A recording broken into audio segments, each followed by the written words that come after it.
Can I ask you a question? Of course. How do you funny? Did the stream drop out there? That doesn't feel like a good sentence. No, I'm curious. How funny me? How do you funny? How do I funny? If you had to describe your approach to the funny, how do you funny? I don't I know. It's totally broken. The real question is, how do you try to be funny? Is different than how funny are you, right? I don't care. I know you're funny. I want to know how you. Did you just lose the ball? I almost fell over. While you're telling me how funny I am, I lost my footing and I almost fell over. Okay. Does that answer your question? Eyes up, man. Yeah. Eyes on me. Got it. Okay. How do you approach humor? How would you describe your approach to just day to day? I'm not talking about when you're writing scripts. I'm not talking about any of that. I'm just talking about like day to day. I think I've had to think about this once before. Someone asked me, and the best way, because it makes me very uncomfortable to answer, because then I have to admit that I sometimes think I'm funny, where I feel like I'm just like barely hanging on all the time. But I think what I mostly do is I take a concept and then throw it into the absurd.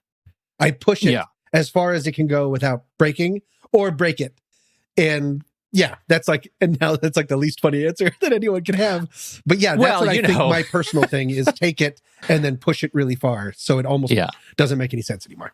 Yeah, I bring this up because it turns out that how you funny, there is a spectrum on how your funny can help your mental health. How you're okay. Yeah. Yes. Interesting. And I would like to tell you about that. And in order to tell you about that, I have to introduce you to two things. One is the HSQ, the Humor Styles Questionnaire. Have you ever heard of the Humor Styles Questionnaire? No. It exists. And see if you can guess who invented it. And I'm talking about like a people of the world. Oh, Canada.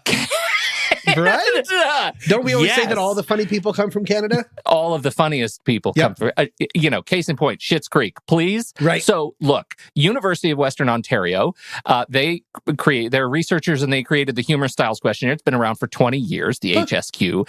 And now there is a place at the University of Colorado Boulder called the Humor Research Lab. What? Yes. That's the second thing. Did not know that. We went there. We did. Nobody ever told us, and I kind of think they should have, because how they refer to themselves at the Humor Research Lab is the acronym HURL or HURL, which is amazing. Is that real? It is a real thing. Thing. Peter McGraw, PhD. He's the director of the University of Colorado's Humor Research Lab, HURL for short. He also wrote the book Shtick to Business, a book about using humor to get ahead. And he actually talks about the HSQ as a tool for the introspective person to make positive steps in their lives, right? So, the way he describes it is, you don't have to learn music theory to become a better pianist, but it kind of helps. And so that's why he is a huge proponent of the HSQ, and it has defined these 4 approaches to humor, right? And I would like to go through them with you one at a time briefly and see where you fall on the HSQ. Okay. Number 1, the first approach to humor is aggressive.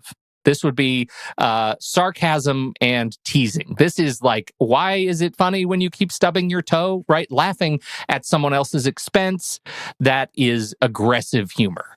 How often do you find you do that? I think you and I have talked about this. I think this would be classified as punching down. Right. I don't think that I truck very much in that. Sometimes I'll do it like if we're playing virtual poker and like I'm one of the guys, but very rarely. I don't truck in like being a bully. If anything, it's the opposite. I truck more in self-deprecation.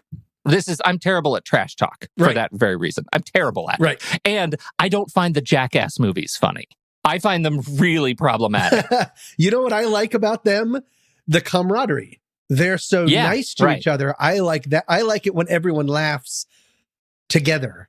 Yeah. If that didn't happen, then I wouldn't understand, because then it's just Yeah. like eating wasabi in your nose and throwing up. And I'm like, terrible. Okay, great. And then I said, what's his name? I saw this interview, and he's broken his eye bones around his eye so much that his eye could literally fall out at a moment's notice. I can't. Probably Steve-O.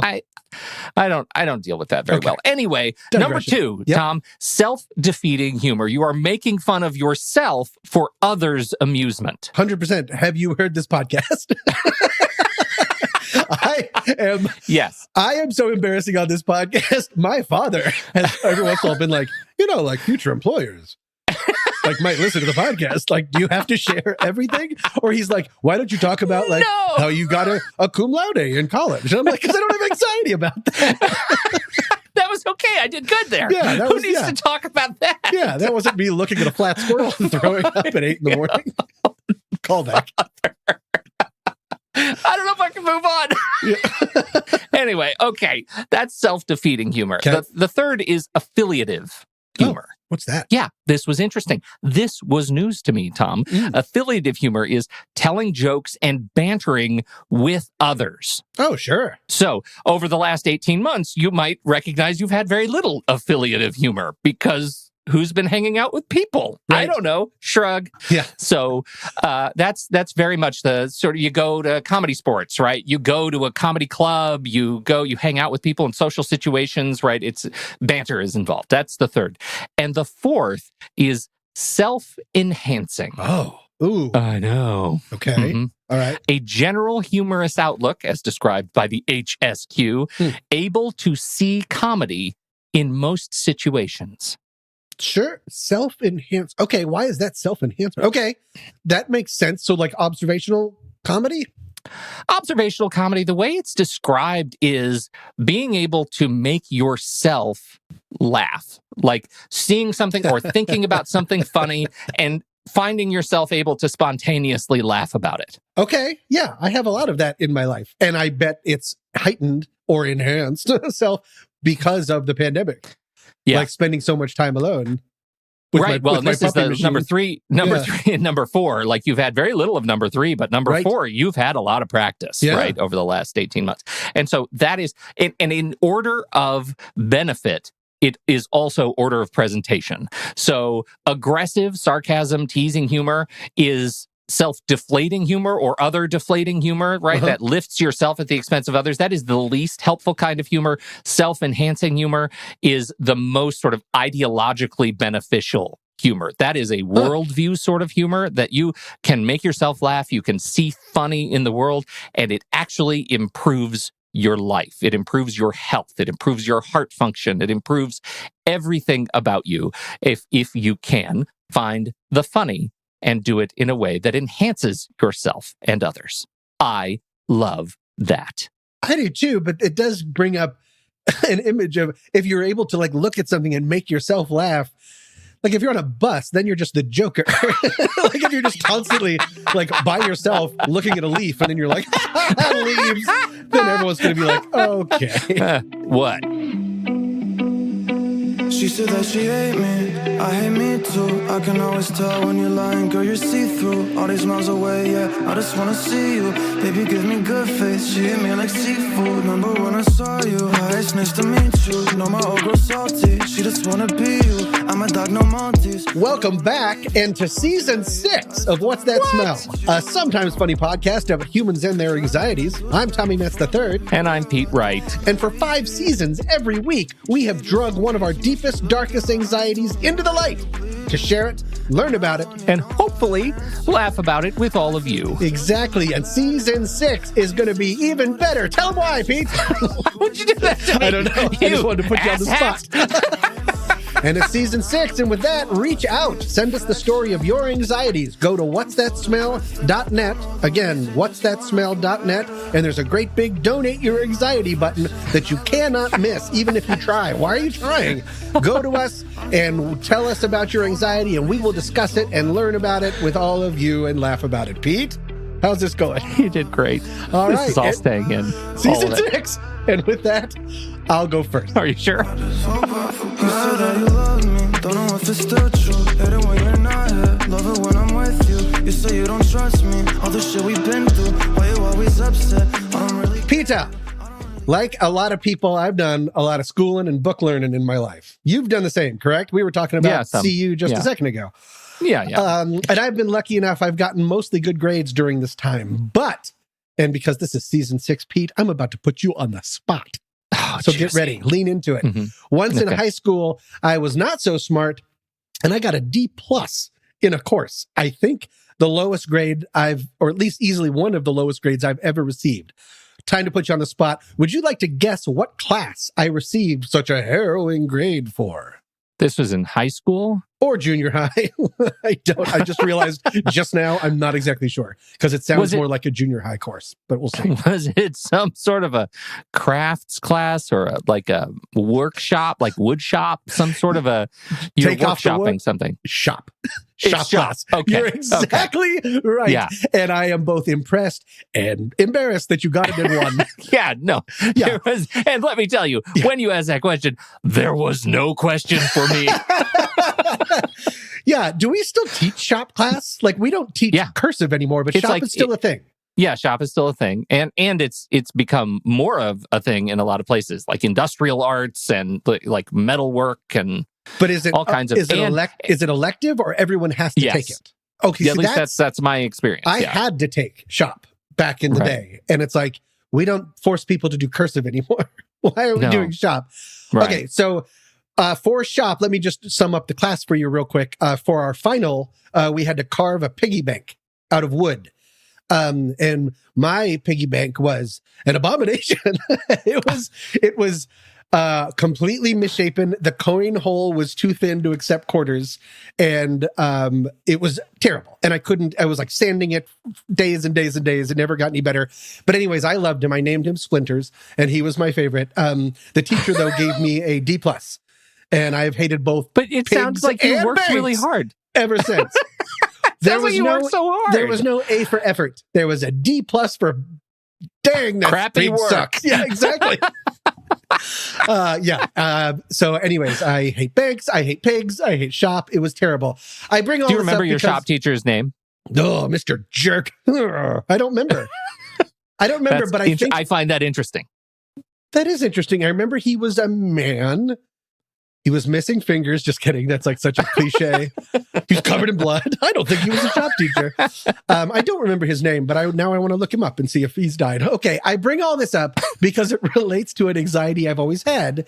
It's something that makes me anxious. I've been able to sort of embrace it about myself to a certain extent. Again, this is the self-defeating part of the HSQ. But it's something that makes me anxious because I feel like it makes me less of a traditional masculine figure. And because advertising tells me that it's a sexy and important skill, for lack of a better phrase, I'm anxious that I've never been handy. The basic idea of being handy, the closest I could come across the internet is a fear of power tools, which is who cares? Triple-ophobia. No one knows what that word is. But that's impossible, and I'm not going to say that. So I'm just going to say fear of never being handy. No one's ever accused me. No one's ever been like, oh, Tommy will fix it. No one has ever said that. I would like to turn it over to you because I want to explain a little bit more about my relationship to not being handy and how that exists in my family. But how do you feel about this? Have you ever had any ill feelings about it? Has it ever made you insecure or anxious? Or do you consider yourself a very handy person? I don't put you in the same category as me because you're so technologically savvy. That's a version of handiness. Oh, I'm very uncomfortable right now. Let me just... we get cold winters here and things freeze. And one year, my wife and I were both here in the house as the weather started to warm, and we heard a boom in the garage. And you hear that all the time here because as things thaw, if you forget to turn off your external water bib, I don't even know what that is. It'll blow. The pipe will blow if you've got these old copper pipes. They freeze and then they explode as they thaw, and then you have water coming out of the house, the water vane everywhere. And in this case, ours blew in our attic, and it flooded out into this, coming through the drywall onto the cars, like the attic is flooding. Oh my God! And my wife picked up her phone and called our friend, another Tom, notably not you, because you and I, as it turns out, are in the same boat, and she's standing right next to me, and she says, "Hi, Tom, I need help. We just blew a water pipe, and I don't know how to turn it off." And Tom said to her, "This is what I hear. All I hear is her say that," and then she says, "Oh, Peter, yeah, I mean, he's here." Oh, you know who's also here? At the end table. Yeah. Both are going to have as much impact on the flooding.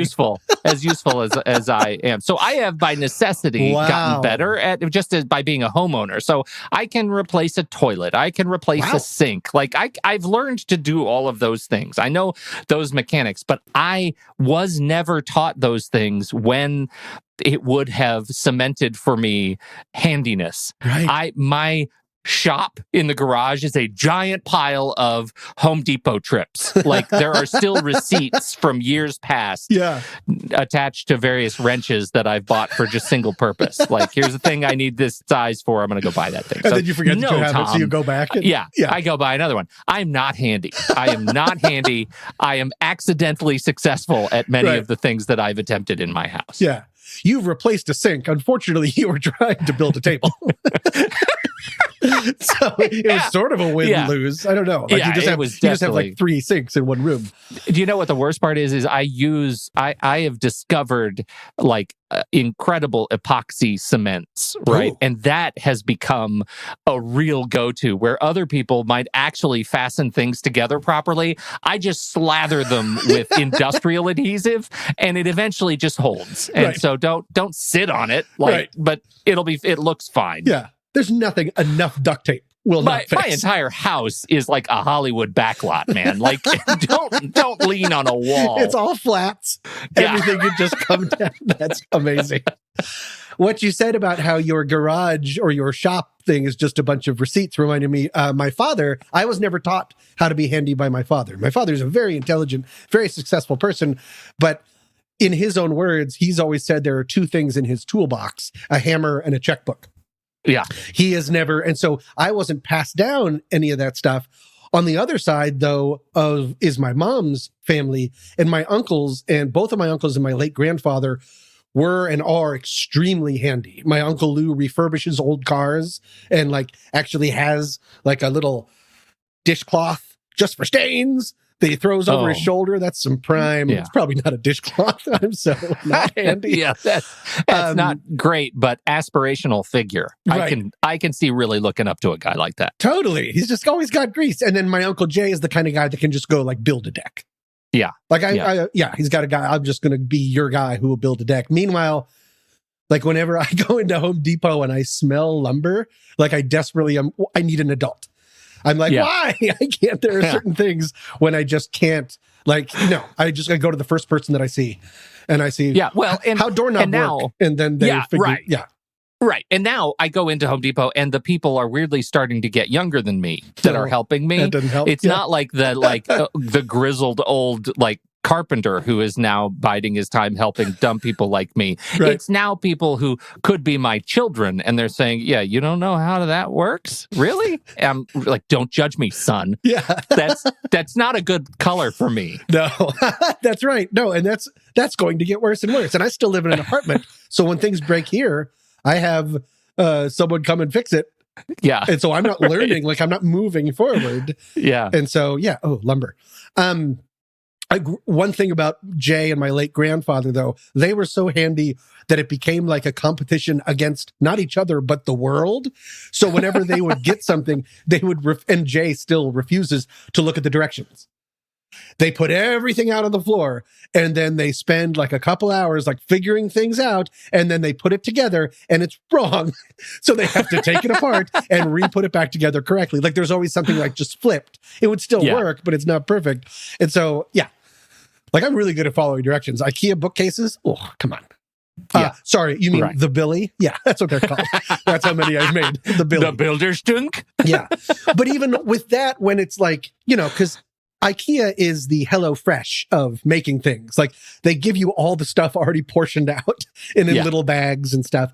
And invariably, every single time I've built something from IKEA, which an alarming amount of my current apartment furniture is still IKEA. Oh, I'm in my head doing a Fight Club scene while looking from at behind you me? through Zoom. Yeah. IKEA. Yeah. And IKEA. IKEA. I think this shirt is from IKEA. No, even that, every single time I've made something, there always comes a point where I'm like, and they didn't give me another screw. They screwed up. Way to go, IKEA. And then it's always under a sock. Like they've never messed me up, but I'm so ready for them to be like, IKEA did it again. Yeah. They've never messed me up. So, okay, so we're very alike. And when you were talking about standing next to your wife, your lovely wife, and being emasculated in real time, I didn't know how to research this topic. And so I literally put in fear of not being handy into Google. Pete, we are not alone. Fear of being handy came up with a ton of stuff. And really, it's just people being like, yeah, I feel this way. And it sucks. Yeah. And I'm not going to go through most of it, but just this one thing. There was an article written by a guy named Andy Hines, and he's a professional handyman who says his job has taught him a lot about male insecurity. Yeah. And he listed it in, he says almost all of his clients, male clients, interact with him in one of three ways. Can I just, do you have any guesses about what they're like? What these three, or I can just list them? Well, I mean, I'm probably all three of them. One is absolutely like they'll show up at my house and I will immediately get down on my knees and start praying to them. And I will thank them for being present in my life and for solving this problem that to me is completely insurmountable. Number one with a bullet. Quote, the first is sheepishness and self-deprecation. I don't know how many times I've had men apologize to me while also thanking me for being inept at home improvements. Yeah, you got it off the bat. Those always end with incredibly meaningful, gracious hugs. They're trying to leave, right, and I can't let go. Yeah. So that's number one. Number two is I might be embarrassed and thereby standoffish. Like I'll be like, just solve the problem and fix it for me. And I want to completely dissociate that this even exists. Interesting. There's a version of that in number three. A version of what you just said. Finally, so I'm skipping to number three. Finally, there is the very successful male clients who let me know repeatedly that he is very successful and that matters of home repair are almost too far beneath him to even discuss. So that's not you. I don't think I could ever make the I'm very successful case. You're putting it out of sight, out of mind. Right. You're putting it the out of sight, out of mind, but it has the same result, a little bit, a surprising trait of some guys who fit this profile. Yeah. They seem surprised that I would expect to be paid a living wage to do work that I've mastered over decades of practice. Okay. So yes, that's very different than what you said because you're a nice person. This is a more aggressive. Every penny of what is asked. Right. I'm so into that. But it is interesting that you have that it can result in a little bit of avoidance. Yeah, no, it's mostly fear of acknowledging my own insecurity and my own ineptness. Like, I just want to be. And the third one is, and the third one is very aggressive. So it's probably not going to be you. But go ahead. What was your? No. I just mean the other one is I want to be involved. I want to learn, and I might start dropping made up tool names. Is there a niner in there? Right. Yeah, 100%. Yeah. So you're twisting the Uber stank right now. Is that what? So that's where. This is my go-to. Oh, see, that's the one step I was not able to complete without you. I could have done everything else, but just that one thing with the Uber stank that I needed you for. You had the right again, thing. You are brushing up now against number two. This is working out incredibly well. Number two, quote, another reaction I've become accustomed to is the assertion, which may be legitimate, but still comes off as defensive, that, quote, I could do this myself if I only had time. In the worst cases, a guy will point out how easy the work is he's paying me to do. Again, not you, because you're a nice version of this.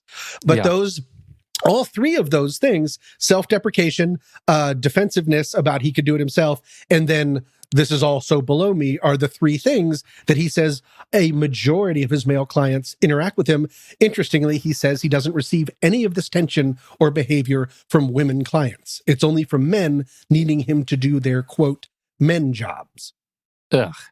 Gross. Men are gross. Men are the worst. Yeah. How have you... So is anyone in your family handy? Is your son or daughter growing up handy? Like, how does that affect you? We know that you're a lost cause from your wife. It sort of skips a generation. Yeah.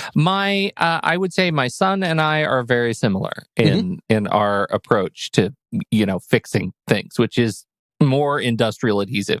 My daughter, however, and I think we've talked a little bit about this. I mean, she ended up at finding this camp when she was a kid that teaches survival skills, and now she knows how to do things that I can't imagine doing in the world, like building things, crafting things, creating things that would help her survive, in the end times. Wow. That are quite exceptional and extraordinary. And now she teaches for this place. She's been doing it so long. So she teaches. Really? Yeah, she's like Katniss Everdeen.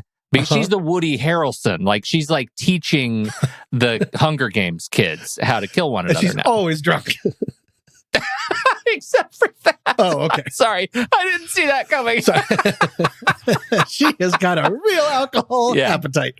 Yeah. Well, that's cool. I mean, because I like the idea of it. I'm working on, and I've been able to embrace not to feel bad about myself.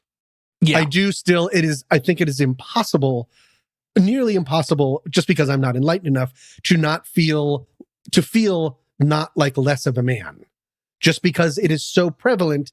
And I brought up advertising so far. I mean, there's just like, there's the pickup truck guy. Yeah. And then there's me. And never those two will meet. Well, okay. So first of all, there is the new pickup truck ad that was on the Olympics over and over and over again. Okay. And it was the ad where the guy has this truck and he has this part of the truck where the pickup bed thing, the tailgate folds down at the half point and creates a thing where he can like pretend to write emails. Have you seen this commercial? No. Okay, so he could pretend to write emails on it, and he's talking. It's the Flex, like the Flex Gate or something. Okay. And all the kids will come out. It's like, Mom, Dad's flexing again, and he's like phantom typing on this lift gate, like a real tough guy answering email, and he's like, what's so weird? I'm writing email. I'm just writing this email. And I'm like, okay, that's me, like writing the imaginary email. Or the other variant is he has a cat that does all of it, like herds animals for him. It's like a domesticated cat. And at the end, he's at the side of a lake and he throws a stick in the lake and the cat jumps in the lake and fetches it like a dog. And it's a very funny thing, but it's like weird flex. That's the whole thing. I'm that kind of truck owner. I don't even own a truck. I wouldn't own a truck right now, but that's it. It is like I'm the pretender. That's the whole story ends in pretender. Pretender. That's me. Got this it. guy. Okay. Two So thumbs, so that's this guy. That's in addition. Yeah, because like what I was saying, you still feel that draw, even though you're able to see that it's irrational and there's no real reason for it. I would say this: there is nothing that feels quite like replacing a toilet and flushing the first time, right? Like taking it from the wax ring. Like when I learned to do that, I wanted to replace all the toilets. Just because you know how to do it now, right? Because I did it and it didn't leak, and it took a day and 7 trips to Home Depot and 3 replacement wax rings. But I learned, and it was enormously satisfying being able to do that. So there is a huge adrenal reward, right? To being able to do. I want to do it. I just I don't. That's a perfect transition into the very end of this segment. Is I have a personal victory myself. It is definitely not. I don't know what I don't care for the phrase wax ring, but it's not toilet related at all. But friend of the show, Darnell Smith, I was asking him once over the phone. I said, my car brake light has gone out, so I have to make an appointment with the dealer. And he was like, you absolutely don't have to go to the dealer. He says, look up on YouTube how replace brake light. They'll have one for your exact car. And I was like, you don't have to spell it. What to put in Google. And then, but weirdly, it turns out he kind of did. He totally did. Because I wouldn't know to look up my own car. Yeah. Right. And so, no, I'm desperately trying to be handy just in this conversation. I was like, oh yeah, you mean the tube you? And I was like, oh no. The Uber stank. Anyways, I did it. I found the video. I went to a light bulb store, or I don't remember what it was called, and I got the light and I replaced it. And Pete, it took 15 minutes and I was the god of cars. Yes. Oh my Yes! God. I called him and I was like, did it. I called my parents and said, I just replaced a brake light. I think we're going to open my own garage. And my mom was like, oh my goodness. She was all impressed. No, it's a huge self-esteem boost. Yeah. And that's the final thing that I learned is with YouTube and stuff like that, what I'm trying to learn more is being handy is more of an attitude. If I go into it saying, I'm not handy and I can never be handy, thus that is how it will always be. But if I have a positive attitude, the resources are there. I just need to start small. I don't need to build the car. I need to replace the brake light. Wow. You don't need to build a whole house. You just need to replace the toilet. There's another division at University of Western Ontario. Oh. Right next to the humor styles questionnaire, and they did the handy styles questionnaire. And it's the same thing. Are you aggressive? Are you self-defeating? Are you affiliative? Or are you self-enhancing?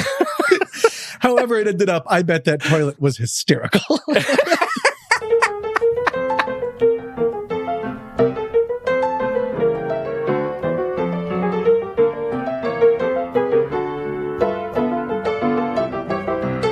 In many parts of the world, adding a tip to a bill is a customary way to say thank you for good service.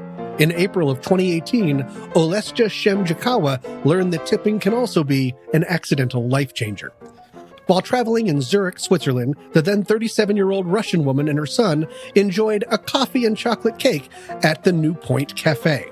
After enjoying their afternoon snack, Shemjakawa paid the bill, a reasonable 23 Swiss francs, with her credit card. Only a month later, after receiving her credit card bill, did she realize that when prompted to add a tip at the cafe, she instead accidentally entered her 4-digit PIN, which was 7686 on the keypad instead.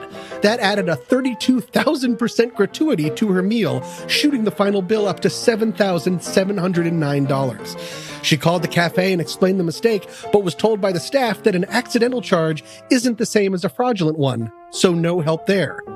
She then went to the police, and Shemjakawa was told by the cops that the matter wasn't, quote, criminally relevant. Finally, she appealed directly to the cafe's owner for help and understanding, and the owner said of course he would repay the charge.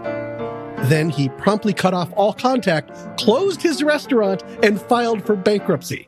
As of this recording, Shemjakawa has still not gotten her $7,000 back. Hey, Shemjakawa, here's a tip. Learn how credit card machines work.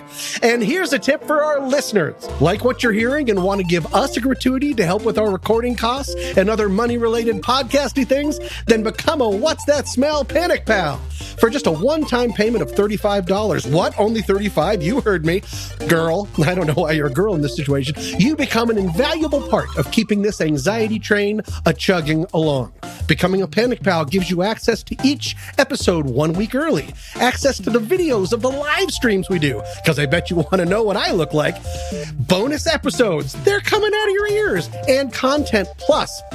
As Panic Pals already know, you get stickers, an official document making us all best friends. And now for this season, you will get a set of WTS anxiety coupons, which are emotional legal tender that you can use for all of your anxiety needs. And Pete and I promise to not declare bankruptcy even once. So just go to whatsthatsmell.net and become a Panic Pal today. Now, on with the show!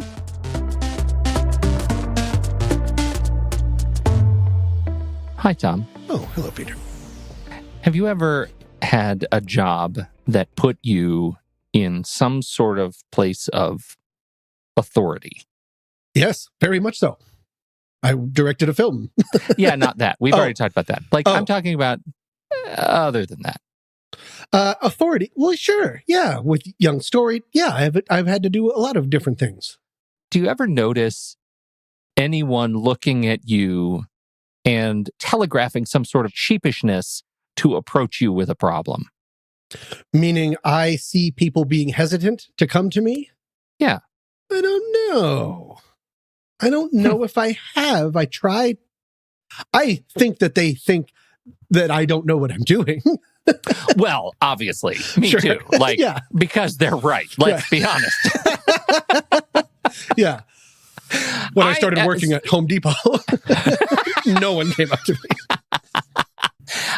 For me, I think it started when I was a conductor on the Manitou and Pikes Peak Cog Railway. Have I been through this story with you? We have. Okay. Everyone threw up. Everyone threw up all the time. Yep. And that led me to my very favorite Vauban stories, because Vauban, that's a real podcast hit. Yes. You know about Vauban. No. But today's anxiety got me thinking about my experience in, like, I was a dumb kid, and I was wearing a blue polyester shirt with a name badge on it. And mostly my lived experience of that was just I'm hot all the time. But I do have this memory of, occasionally you'd have people who are like, I want to ask you a question, or I need help, but I'm embarrassed to do it.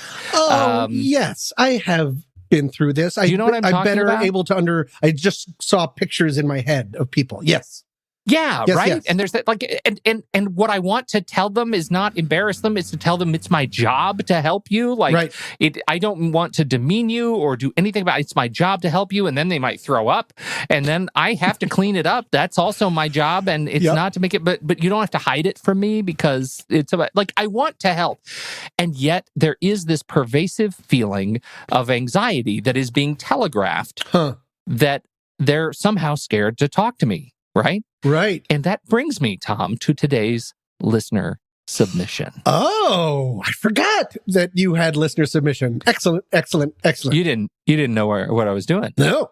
You thought I'd come completely off the rails. Completely. I thought this was, you were teaching me how to fix a toilet. This is perfect. Right. I'm going to stop saying it. Listener submission today is from a person who writes, I am terrified of asking a waitress for anything. Oh, me. Wow. Me. Can I get a little extra ketchup? My head. No, shut up and eat your dry fries with a smile. This person did not ask to be kept anonymous. This comes from listener Marley. And so thank you for writing, Marley. And so, wow. Like my first, when I approach this, my first thing is, okay, I get it. And I chalk this up to social anxiety first, right? Feels like just like fear of that. There's a dose of fear of authority in there. Yep. And I think probably like that third line really screams fear of rejection, right? Like, yeah, just don't want to deal with it. And so I thought, okay, I've locked it up. Yeah.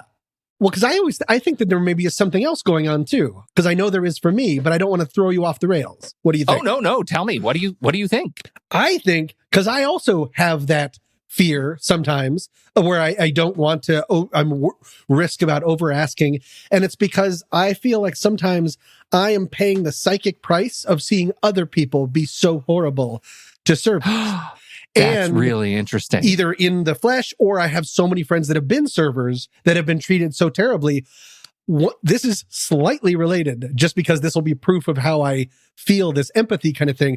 Something I cannot stand. And 3/4 of my friends do it. 3/4 of the people in my life do it. And I've never told them that I hate it. But I can't stand. Am I one of them? No, I don't think so. But we haven't gone out to eat in a long time. Yeah. And this is my own hang up. Like, I'm not saying I don't like it when people, when they're ordering food, say, yeah, I'm going to do the hamburger. I'm going to go with the blank, because what I've always said, and no one taught me to do this, or maybe my parents did, is say, may I please have the blank? I'm asking for your help. Yes, it is your job, but you're going to be the one giving the order, bringing it to me. You're doing me a service. So I'm going to go ahead and do the salad. You're going to go ahead and eat in your car, dick. So no, that's... What about like, I'll take or I'll have? I mean, I sometimes, I'm so nervous all of a sudden. I think I do that, but I think everyone does. Again, I'm saying it's a hang up on me. But I have the same anxiety. Like, I'm really nervous about, like, there is a sort of performative aspect to ordering where, one, I kind of want to be a little bit of a showman and because have some humor about it, because I want to build a relationship with the server, right? I want to do my part in our relationship. And then you immediately mess up. You're like, I'll take the menu, please. Damn it. No, right? Why is it covered in butter? And so and then I also am like overboard with the thanks. Like, thank you so much. I really appreciate it. You look really busy and you're amazing and I love you. Yeah. And do you want to come home with be a part of my family? Do you want to take my family? Whatever, what works for you. I'm not going to tell you how to do you. Yes. Right. Yeah. Okay. That is a really interesting bit of anxiety at work there. And I didn't know this. And now I feel horrible. So let me tell you what I did. I thought I had this on lock. I thought I know exactly what all this is about. I happened to be having a conversation with our mutual friend of the show, and fellow podcaster, Dr. Dodge Ray. Oh. By credit. He is a psychotherapist. Yep. And does this for a living. And he helps me understand things when I don't know how to classify them. And clearly, I was on the mark with some of this. I said, "This is what we're dealing with, and I am curious what you think. If somebody approached you with this," and he says, "Okay, I'd like to introduce you what we in the trauma business call capital T versus small T trauma." Oh, okay. I know. I like it. Me too. Okay. I'm feeling so good about this. And so the way he says it is what likely is going on. Like if it is, this might be a social anxiety, fear of rejection, certainly fear of authority issue, right? But this listener wrote in with a very specific circumstance, right? It was about this waitress, right? It was about servers in restaurants. And so he said, when we look at capital T versus small t trauma, capital T trauma is that's the big stuff. Sure. You're in a horrible car accident. You lost a family member. Vietnam. Vietnam. Yes. Was that weird? You're right. That was so big. It was so big. You took it off the scale. Sorry. It was the scale. So, but yeah, there's the big traumas. You just hear that and you're like, oh, that's traumatic. Right. Small t trauma is what we're talking about here. And he says, what I would want to know is, was there an experience that this person had specifically in a restaurant or in their relationship with their parents, or or their relationship with a past friend or a server who was really rough on them in a restaurant or something like that, right? Because that, feeling any sort of shame in the way you live in a restaurant, the way you order, the way you do anything, feeling any sort of shame might feel inconsequential in the moment and a month later become small t trauma. Oh. Because it's a thing. It's like you're planting a seed. It lays back. That takes root and blossoms later. And you no longer remember really consciously what that experience was. You might never be able to put your finger on it, but there was some small t trauma that planted that seed long ago. In a restaurant, now most likely? Probably in a restaurant. Got it. Don't ask the waitress for that. She's busy. You don't need any more ketchup. You're fine with what you have. You're fine with what you have. Like those kinds of dismissive sorts of language, or a waitress that's clearly harried and really struggling with their area, right? Any number of things can cause that seed to get planted and become small t trauma. Wow. That then causes this anxiety that takes root and becomes a thing that you think about every time you go into a restaurant. I don't want to do this anymore. I am scared. And then eventually you just stop eating in restaurants, right? That's how it goes, right? Eventually it becomes a tree, a mighty oak of anxiety. Your purse is filled with ketchup. And not packets. I mean, just wet ketchup. But you know what? You're not far off, right? That becomes a coping mechanism for this anxiety. If it's a ketchup anxiety, why would you want to ask for more ketchup when you can keep it all in your backpack and use as much ketchup whenever you need ketchup, right? But then that's absurd, but you've lost the ability to see because you've lost the connective tissue. Right. We are all haunted houses. We're all just an anxiety funhouse. And so so that was the one. And the other is this one I thought was really interesting. He said the other angle you might approach this is that there is some experience where you were made to feel some sort of shame by a server in a restaurant, right? You asked for something you felt was not unreasonable, and you were made to feel it was unreasonable. And that shame turned to anger. And anger, when it is unaddressed, can manifest as an anxiety out of habit. Right. Because you don't have any other frame to deal with it. It's like this totally undirected, oh my God, I'm mad at servers, and that plants a different kind of seed. And you've never been able to unleash that. My head was blowing up when we're having this conversation. I'm taking notes and I'm thinking, what are you talking about? And then of course I'm realizing, yes, oh, right, that's me with many things in my life. Sure. Right? Things that I am anxious about. You mentioned Home Depot. I can think of a number of examples in the paint and flooring departments alone that are anxiety that come from anger experiences in those departments, right? Like I can start unpeeling them with this new language. And I thought that's bananas. Bananas. What do you think? Are you relating to this? Very much so, because I've been working with my therapist. I am so used to calling everything anxiety because that's how it manifests. But we've been pulling things apart and finding that sometimes what ends up as an anxious feeling started as dread or did start as anger, but anger is not something that I either feel or let myself feel very often. Being legitimately upset at someone else, I turn it around and make it a comment about something that I did wrong.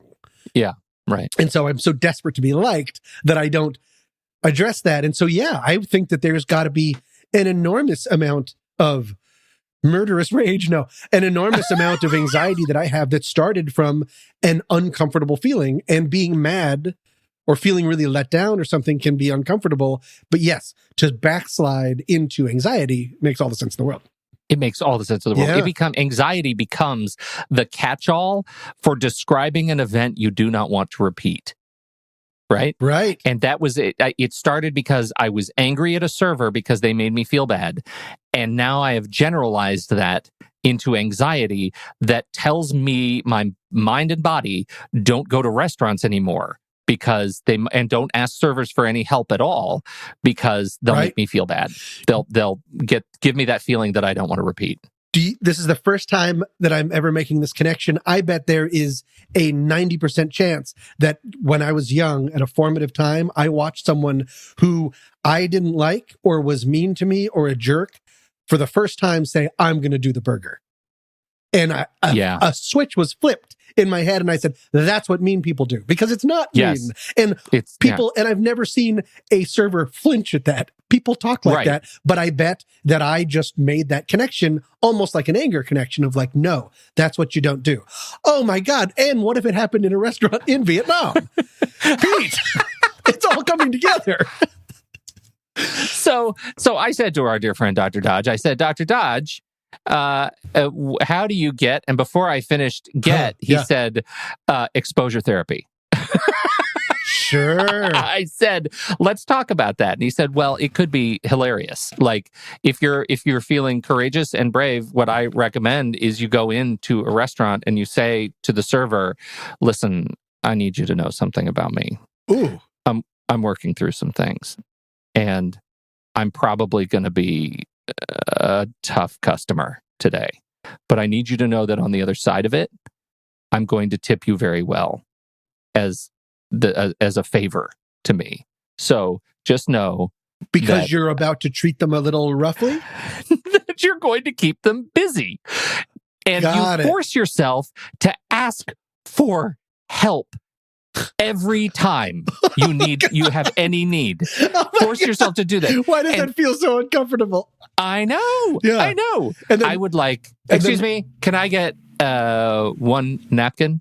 Oof. Let's bring a napkin. Yeah. Oh, I've soiled this one. Can I get another? Hi, I'm going to do 5 different glasses with individual ice in each in case I need. Yeah. Right. I'd like to send this back. It has 13 cubes. I asked for 12. I would like you to keep bringing me exposed tablespoons of ketchup until you reach 13 and then stop. Right? Yeah. Like that is as weird. He's describing this. Look, he's like, again, I'm going to tip you my pin. Yeah. At the end of the meal. This is going to change your life. Yeah. It's a tough work, but you can get. Oh, that makes me. I mean, isn't that's so fascinating? Interesting. Yeah. And you have to force yourself to get over the hump. And that's what we've talked about it for 5 straight seasons. Right. Exposure therapy. But this one could actually be kind of fun. And let me remind you, just like it was my experience at the Cog Railway and Tom's experience with young storytellers everywhere, it's their job to help you. It is a fair exchange. You tip them well. They want to help you. Well, they might not want to, but they're paid by your service there to help you solve problems and enjoy your meal. That's the value proposition. It's okay to ask for a little extra ketchup. And then the server closes the restaurant, declares bankruptcy. And completely ghost you. That might not be the recipe for success that we're shooting for. I think we've created a great non-example. Anyway, Marley, thank you so much. Thank you so much that for submitting so that relatable. Request. That is great. So relatable, and frankly, it allowed me to think about an angle on some of these things that on capital T, small t trauma. Yeah, that I had never really considered. So I really appreciate that, Marley. Thank you so much for being a part of the show. I'm so depressed and I don't know the reason, just wanna feel better. Thank you all so much for joining us for this episode. This week's tune is Hope I Feel Better by Teo Laza. Coming up next week. You get this little emotional boner when you spend your skin money. All right. Okay. We're not talking about skin money and boners. You're fine. You're doing great. All right. So sort of you can call it dog face floor and it's still going to be 13. I would definitely avoid dog face floor. That doesn't, and I would avoid that whole hotel because I'd be like, what are you doing, Comfort Inn? Thought of as the so much about guest. what you're talking about right now.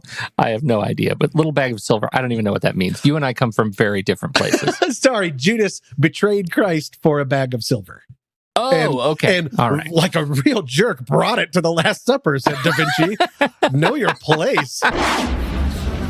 I'm Pete Wright. And I'm Tommy Metz III. Thank you for downloading and joining us on Season 6. We will be back next week on What's That Smell? Hey, my reflection, when I look at you, all I see is perfection.